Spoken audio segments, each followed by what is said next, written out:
JM, tila nagsisi na pinili niya si Fiang dati nakapartner sa task nila.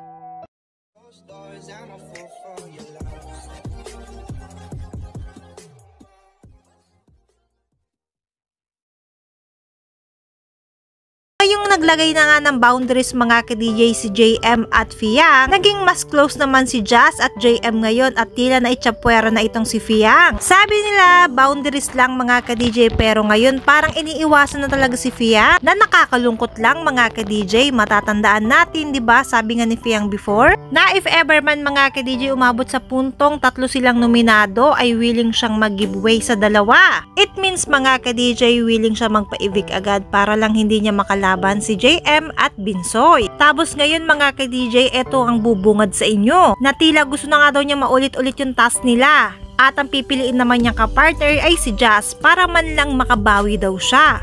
May chance kang piliin ako, hindi mo ako pinili. Hindi kitang pinipili pagkakita ko pa lang sa Jazz. Unang gabi pa lang. Pangalawang linggo pa lang, si Binsoy nang pinili mo. Ay, aba, may chance ka namang piliin sa Jazz nung ano. Wala naman kaming choice time na yun. Pero may time na may choice ka. Bakit siya ang pinili? Bakit di natin ulitin? Kuya, ulitin mo. Kailangan kong bumawi. Ulitin mo, kuya. Ibalik mo dun. Binalik sa bulsa. Tapos, di mo pa ako pinapansin. Bakit kaya? Ang sarap. May chance ka na sanang mayakap. Bakit hindi mo ako pinapansin? Mahawakan ang mga kamay ni Helen Jasmine Dadlis. Abang, bang umog to Ha? Bang umog. Pakilagay sa likod ni JM. Concern. Salamat, madam. Kayo mga ka-DJ, kung kayo ang tatanungin sa tingin nyo, deserve ba ni Fiang ang treatment sa kanya ngayon ng mga housemates? At anong masasabi nyo mga ka-DJ na gusto daw kuno bumawi nitong si JM kay Jazz? At tila nagsisisi nga siya naging kapartner niya itong si Fiang sa task before. Comment down below dyan mga ka-DJ at babasahin namin yan.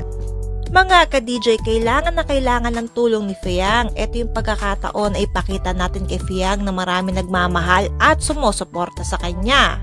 Kaya naman mga ka-DJ, ito na yung pagkakataon na bumoto kayo sa Maya kung saan i-click nyo yung BBS Fiang. Narito ang exact instructions para makaboto.